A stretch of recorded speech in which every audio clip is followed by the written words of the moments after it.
people get involved in your campaign. They say, you know what, I love this woman, I love what she's doing, she's fighting for us. This is John Villarreal reporting for Conservative New Media.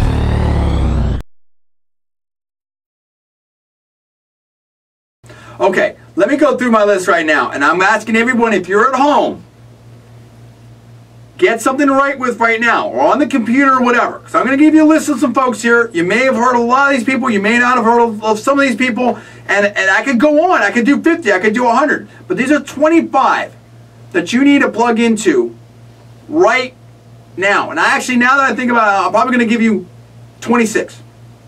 Paul named one, Rush Limbaugh. He's number one. You need to listen to him every day. You need to become a Rush member on the EIB network, whatnot. You need to sign up for his stuff. If you don't have Limbaugh, if you don't get that, you're not plugged in with the conservative movement. You're not hearing the real stuff. Limbaugh is number one, and these are in no particular order, but other than Limbaugh is number one.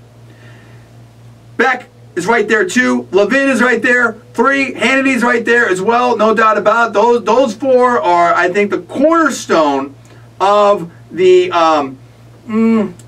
let's say conservative leaders in the media, in my opinion. People that are legit, people that are smart, people that are actually moving the ball forward, that are really on it. Now, Palin, love Palin. And I guess she's in the media now, quasi-politician. We're not quite exactly sure where to place her, but I love everything that Palin's about. Not every single everything, but the whole thing. She's done it on her own. She's a total strong feminist. She doesn't back down. She, keeps herself fit and in great shape and everything like that. She has the right policies. She's cheerful. She's going big tent. She goes out there and raises more money, helps more candidates. She's energizing. I mean, she is really, really helping people out, and she takes so much slack, and she keeps on going, and she's the outsider that's beat the insiders and the corruption and everything like that. I love Sarah Palin. I love everything that she's about. Chris Christie, Governor Chris Christie, I think he is the best active, big-time Republican politician going today. I think he's right on target with everything. Actions, message, straight talk, actually taking stuff, that's all great. Paul Ryan is actually out there doing great things. Young guy, Wisconsin, congressman, has a real plan out there. I'm not saying I agree with everything, but it's a great plan. I've always liked Congressman Boehner, Leader Boehner. I'm not saying that he always steps up to the plate, but more often than not, he's a strong conservative. He does some good things. We need to hold his feet to the fire to make sure he keeps going and is where we need him to be. But I like what he's doing. Michelle Bachmann, I think, is also fantastic. Congressman Bachmann, I think she's great. She's almost like a mini Palin. I'm a huge Carly supporter. I love Carly Fiorina. I've said it first. I'll say it again. I'll keep saying it. I've taken more heat from it. And I don't care what people say, oh, she's, this and that, whatever. Hey, she's conservative, and she's going to win. And that woman's a fighter, and she knows what she's doing, and she's real, and she has business experience, and I'm going to do everything I can to help put her over the top. We are really going to get plugged in with that, and everyone needs to get plugged in with that campaign. Everyone needs to get plugged into that campaign. We need to send Boxer home. I'm telling you, a ham sandwich beating Barbara Boxer is a huge move, a step of forward on the conservative movement. Barbara Boxer is so liberal and destructive to California and U.S. Senate, it's not even funny. I love Laura Ingraham, she's number 11. I love Michelle Malkin, she's number 12. I love Karl Rove. Dick Morris, number 14. Charles Krauthammer, fantastic writer, very persuasive, very smart. Nobody can stand up to his arguments. He's great. Bill Kristol, number 16, is fantastic. Love Bill Kristol. I love George Will. Even though some people say he's old school, whatever, that guy is right on point. He cannot be disputed. He gets out there, he's fighting for it. I love Jonah Goldberg. Jonah Goldberg's a fighter. Hey, he didn't have all the degrees, this and that, whatever. He went out there and he learned the stuff. He really got himself schooled. He really got plugged in, and he's making powerful arguments. I love Jonah Goldberg. Rusty Humphries. Rusty Humphries on this station, whatever. He's fantastic. He's out there fighting the battles. He's out there getting stuff done. He is one of the most friendly, greatest radio talents out there. He works with other folks. There's a lot of people that if you're a radio host, it won't work with anyone else in the same business, whatnot like that. He is a great guy. He'll show up. He'll do events. He's really fighting out there. Dave Diamond, I said it here last time on Friday. You guys at KFIV are so lucky to have a talent and a man and a heart and a fighter like Dave Diamond, who is helping you out, who was basically found here out of nowhere. And he's a major radio talent, and I think, I think together we can make each other better, and I think he has the potential to be a phenomenal radio talent, a national radio talent, and more. And I mean, that man has his head screwed on straight and his heart in the right place. You need to back him up everywhere you can. I love Dave. Let's go on. Ann Coulter and Breitbart. Okay, they're 20 and 21. Love-hate relationship with both of them. More so love Ann. I mean, Ann puts on an act and she throws some firebombs and goes a little too far sometimes for media and effect, whatever. She's very smart, Michigan law graduate. Her books are fantastic, heavily citation, whatnot. Breitbart, again, he does fantastic stuff. I think he gets a little too over the top. We've called him out before. We've disassociated ourselves with comments that both have made before.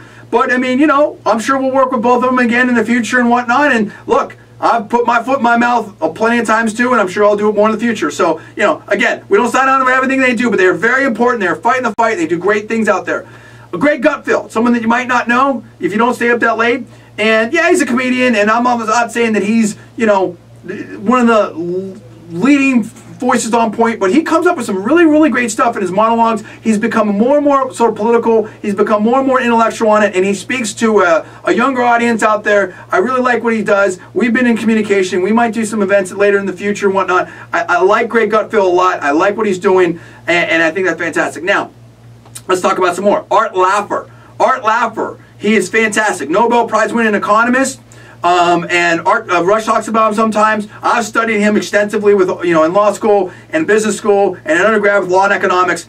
This man, he invented the Laffer curve, which if you look at that, that'll really inform you about, you know, what is one of the best, I think, ways to structure a tax system that is fair and will generate the most revenue for the government, but also generate the most growth for people out there, and will get rid of the IRS. And we'll get rid of all that you know, the accountants and tax lawyers, stuff like that. He is brilliant. You know, it's not enough to just read the Constitution, whatever. You've got to get hip on this economic and financial, you know, finance type of stuff too. You need to know that stuff to be able to do policy. You've got to get hooked up with Art Laffer. Similarly, Larry Kudlow. Larry Kudlow, fantastic, brilliant, massive talent on the economic side. Yeah, he's on CNBC. You've got to catch his show. You've got to catch it at 4 o'clock Pacific time. You've got to catch his columns. Also along the same lines, Rick Santelli. Some would say he's the father of the Tea Party movement, and he's been very vocal in speaking out. He's a bond market trader over in Chicago. He is fantastic. He is brilliant. You need to get with some of that stuff. And I can name more. That's 26 right there. I can name more. These are the people that I believe are the people to be emulated, are the people to read, are the people to plug into, are the people to get with. And, you know, I don't want to be all doom and gloom here, all negative. These are the leaders. These are the people that we need to get behind, and there's more. So I'm all for, when I see something that's good and right, we're going to support it. Now, and who are some of your favorite conservative leaders out there, conservative figures out there? I just listed out 26. I can list more. Of course, we also talked about Marco Rubio. There's Rand Paul coming up. There's Rick Perry. There's a bunch of other ones out there. Again, I mean, everyone's, you know, borrows from, looks at, steals from everyone. But I mean, we've thought for a long time that Glenn Beck's people have been very plugged into what we're doing. And I think that people know that this style that is just part of my personality, is fast pitch, hot, blazing style, if you will, is what people want, because people want action. And Glenn Beck, man, he is at a whole different stratosphere now with what he showed that he could deliver with Sarah Palin and everyone else and the great military folks there this weekend. I mean, just phenomenal. When you add all these people up, right, what they do, what they have in common, as far as I'm concerned, is by and large, these guys are, these men and women, they're fighters, they're leaders, they talk straight, most of them are non-insiders, a lot of them are new blood, they're energizing, they have good policies, and they're in touch with the people. I mean, this tired old BS, we don't need anymore. I'm not here to make the insiders, whoever those fools are, happy.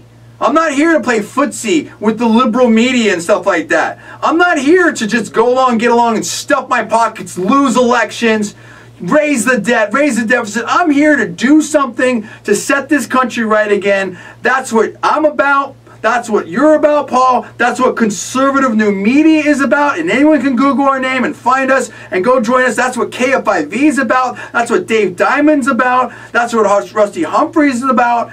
That's what Afternoons Live is about. And that's what we all have to be about come November. That's how I will judge victory or not victory in November, and then in the policies afterwards. That's how I will judge it. Do we get actual results that match it? Lower taxes, economy better, lower unemployment, all that type of stuff. Policies, conservative policies, more freedom, more liberty. I don't care what banner you're running under, what R or non-R is after your name. That doesn't matter to me.